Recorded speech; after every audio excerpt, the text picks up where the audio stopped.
Right now, Pittsburgh's best sports show is about to begin. Call us or tweet us. We've got things to talk about on the Ireland Contracting Nightly Sports Call. Hello and welcome into the Ireland Contracting Nightly Sports Call. I'm your host tonight, Cassidy Wood, joined alongside Chris Mueller. Hi, Chris. Sorry, Cassidy, can't start. Ian Happ just hit another home run against the Pirates. Sorry, we've got to acknowledge that another ball has left the yard courtesy of Ian Happ. Oh my gosh, yeah, we'll get to the Pirates. First and foremost, though, I did want to shout out the Steelers and Steelers Nation. They had a great event over at Acrisure tonight. It was the Steel-Hers event, annual event, third time they've held it, and I was able to get over there. They had a lot of the guys out there, actually. Of course, it was Christian Kuntz, but some of the defensive guys, Alex Highsmith and Y.A. Black and Keanu Benton, just a lot of those guys were over there, so it was really cool to see thousands of women come out and support the Steelers and get to hang out with their favorite players. So that was really fun. Shout out. That was fun. But yes, kind of some somber news. Pirates. It was not fun tonight over at PNC Park. It looked like, though, Chris, it looked like they were rallying a little bit there in the sixth inning. I guess the positive out of today also is Skeens looked good, kind of regrouped after that bad loss in Toronto. So, you know, today had 10 Ks, better than the 2 in Toronto. But yeah, I mean, that eighth inning, it was just tough. But also the pitcher, Australian Brandon Beddois, I think is how you pronounce his name. So gave up quite a bit there in the eighth, I would say. There's a lot of problems that they have right now. They're a very frustrating team because what you like is really good, which is a healthy lineup that I think can produce, surprisingly, I would say, alongside even the best offensive teams in baseball. And it's also a team with good frontline starters. I thought Skeens obviously got in trouble when he tried to field his position today. And then maybe as you watch some of the errors pour in later, you understood why he tried to field his position, maybe when he shouldn't have. But the problem for them, Cassidy, is they get down in the game. Reynolds hits a home run. They get a nice kind of pick-me-up double, RBI double to get it to within 1. Cruz, obviously a tough at-bat that goes deep, but he strikes out. And then, okay, hey, good teams sometimes, they're trailing later in games. Make sure you get 3 outs in the next inning. Make sure you keep it a 1-run game. Give your offense another couple of quality chances at it where they don't have to put a bunch of guys on base and start a rally. And Beddois comes out there, and it looks like it's going to be a pretty clean inning. And then one little thing leads to another, and then he puts a ball middle to Ian Happ. Ian Happ is Babe Ruth, Shohei Ohtani, and Barry Bonds wrapped up into one when he's in Pittsburgh, as if he is some sort of, you know, he's got some sort of grudge against the city where he grew up. And it turns a game that was winnable into a game that turns into a comfy little laugher for the Cubs. And that's their biggest problem, is their bullpen, and it was on display tonight again, even though it might not have been the main story for some people. Yeah, I mean, the bullpen didn't look great, but that fielding was not great either. Obviously, the error is kind of what I think sparked that run for the Cubs. So did not look good. But I think a reason, too, we're seeing guys come out of the bullpen that we haven't really heard of, is they have to save a couple guys for tomorrow. Jared Jones, you know, getting his start tomorrow, and obviously probably isn't going to go deep, hasn't pitched in a major league game since 2024, September of 2024. So what are you hoping to see out of Jared Jones tomorrow, and how deep do you think he'll actually play? What's his pitch count going to be? I would expect a pitch count, without having heard them say anything specifically, around 75. And I mean, what I want to see is actually a pretty good question, because he got his spot back, and he got it back almost based on like this idea of what he was the first month or so of his career in the majors, where he was wiping people out. I mean, he did not end that season, and maybe because it was his arm might have been bothering him for longer than he let on, or he just tried to pitch through it before it became too much, and maybe that affected him. But I want to see Jared Jones look like a guy who, even though he spent a lot of time away, has sort of picked up the cerebral side of pitching, Cassidy.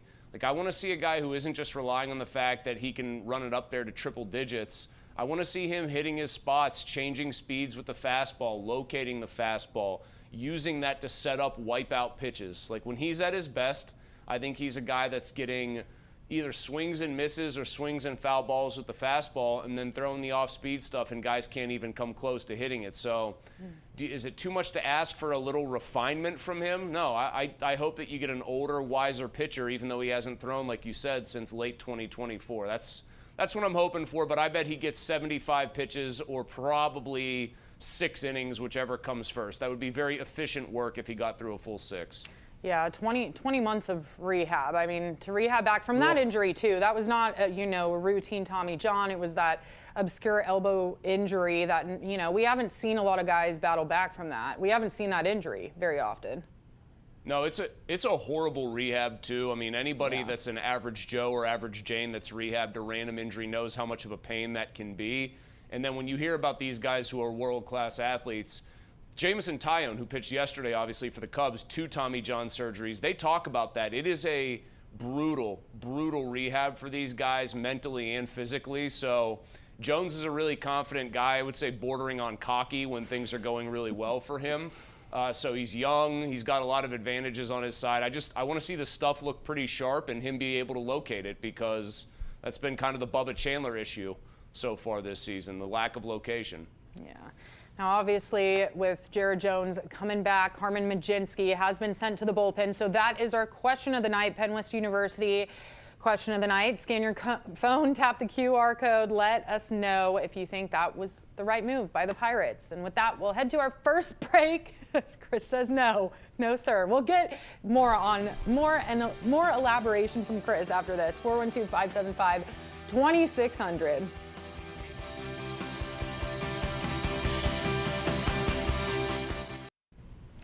All right, welcome back. This is the Ireland Contracting Nightly Sports Call from Codify Baseball, our Xfinity tweet of the night. Paul Skeens has allowed a total of 92 earned runs in his 67 big league starts.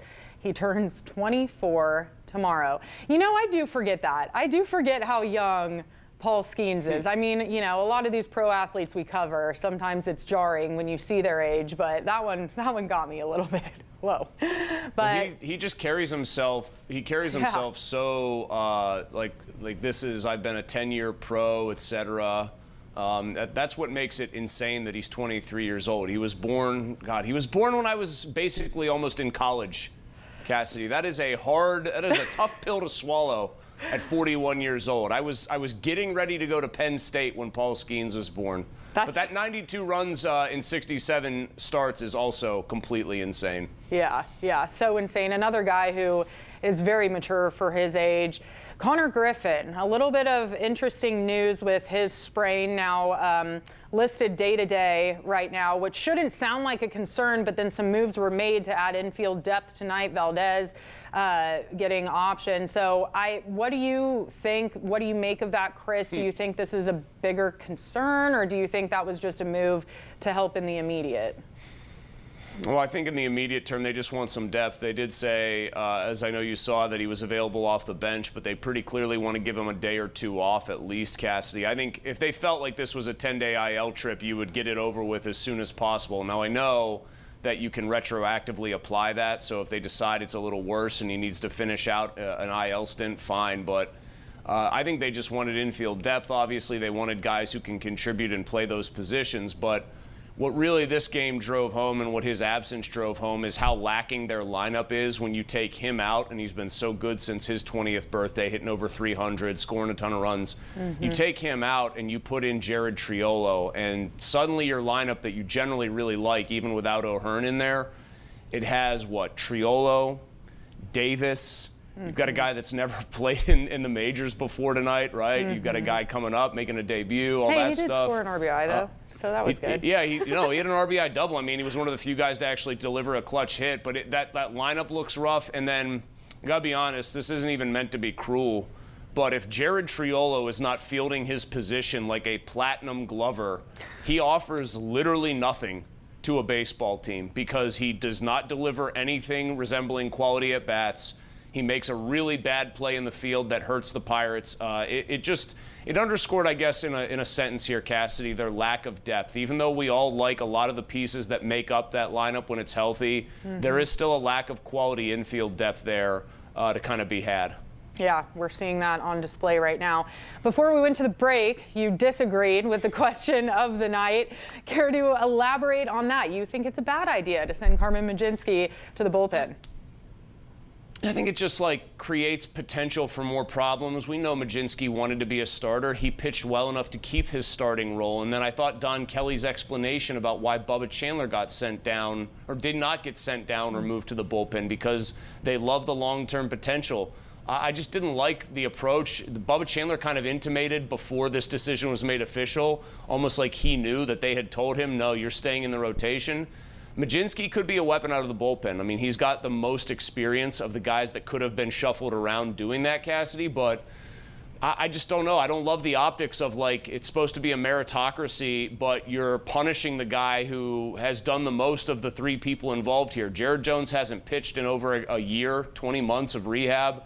Bubba Chandler can't find the strike zone with a map on a consistent basis, but you're going to tell the one guy of those three that's been the most consistent, hey, we're actually changing your role. Good luck with that. I don't like the message that it sends.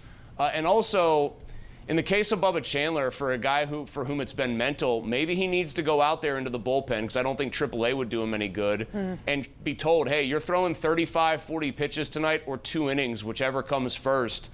Just rear back and throw. Clearly there's a mental block with starting with him. And I would have tried him out in the bullpen, even though I know that the walks are a huge risk, just because I just don't like the message it sends. And it might blow up in their face, too. Last thing on this, because I have a ton to say and I get fired up because it makes me so annoyed. They've acknowledged, and Chandler has acknowledged that he's putting undue pressure on himself. He's trying too hard to throw strikes. Well, every Pirates fan pretty much, I think, wanted Mlodzinski to stay in the rotation based on performance. He's not. Chandler is. So all that does is for a guy that might not be handling pressure well and applying too much to himself, it puts more pressure on him now because if he has 2 or 3 bad starts in a row, the people are going to get very loud wondering why this decision was made. I don't like the process at all. Well, and on the flip side, I mean, what does it do to Mlodzinski's, confidence when you feel like you're performing well and then you get reprimanded for that? Oh, I think that's a very good point, and I think that's something that they have to be very careful with. Now, Jones was not very professional when he got asked in Altoona about, are you coming back as a starter? Right. Chandler, I think, has taken his lumps and then kind of owned it in front of the media, which, listen, I respect, and I think he would have taken it okay. Mlodzinski wanted to be a starter. When he probably knew this decision was being made, he kind of pounded the table and said, I want to start, etc. How he handles this or doesn't handle this emotionally, as far as whether he sees it as a demotion or just a temporary stop and, hey, you're doing whatever you can to help the team win, I think goes a long way towards determining whether it even works out or not. So I think that's a very good point and kind of something to watch in this entire scenario. Yeah, definitely. With that, let's go out to the phone lines. Harry in Westview. Hey, Harry. Yeah, Malsey, you couldn't have brought up any more points, and there's a lot of them, to support your opinion. I mean, seriously. And the other thing is, you don't talk about a pre-game routine that this guy set out and does every game, and you're going to try to put him into a role like they always do in Pittsburgh sports that he doesn't even belong in because he's already proven success in the position he's in right now. I mean, why would you do and these that? These guys are creatures of habit, Harry. These starting pitchers are habitual creatures. They want to do things a certain way. Like in the playoffs, you can get away with your best guys at going on 3 days rest because everybody kind of knows what the drill is. But they're abusing, I think, the versatility that Mlodzinski has shown. Like that would be, in a sentence, how I would view this. They're saying, oh, you can do this, so we're going to have you do this, even though you probably shouldn't, because these guys might not be able to do it, even though they might also not be able to do the job that you're doing pretty well as a starter. I just, man, if it blows up in their face and Chandler gives them several more bad starts and you feel like Mlodzinski's underutilized, it's going to look real bad when it comes time to do the accounting on this season in late September. Yeah, definitely keep our eye on that situation. Let's go out to Chuck in Uniontown. Hi, Chuck. Good evening. Thank you. No, on the Mlodzinski thing, 1,000% the wrong move. Absolutely wrong. Totally. I mean, first of all, it's just, to me, Jared Jones I'd tell him to go down to AAA and button his upper lip. And if he says something, he would get DFA'd as far as I'm concerned. But, you know, just looking at the Pirates at this point overall, end of May, 29 should have been much better than that. Had the opportunity to do something against the Cubs and didn't do it. 15 and 15 at home. Grade F. I'm sorry. Thanks. Bye-bye.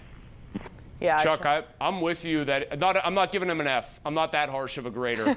But they should be by run differential and things like that that kind of give you a decent sense of whether a team's good or lucky. They should be 4 or 5 games better than this. Like, I think you can. Oh, their batting average, too, I'm pretty sure is like top 10 right now in the Major League. There are probably 4 or 5 games I could cite off the top of my head. One game against the Phillies, maybe one of these Cubs games, or maybe a game in the previous series, one of the many St. Louis games, right? Yeah. I can get to probably 3 or 4 just on this show, spitballing and kind of going, hold on, here we go. Yeah. If they have 4 more wins and 4 fewer losses, they're 33 and 24, and we are talking very differently about this team. Yeah. Yeah. All right, guys, with that, we're going to head to our last break. Remember to tap your phone, scan the QR code. Penn West University question of the night is moving Carmen Majinski to the bullpen the right move. Let your voice be heard there. Very different from when we went to our first break. So 84% right now. No. Chris is very proud. With that, we're going to head to break. 412-575-2600.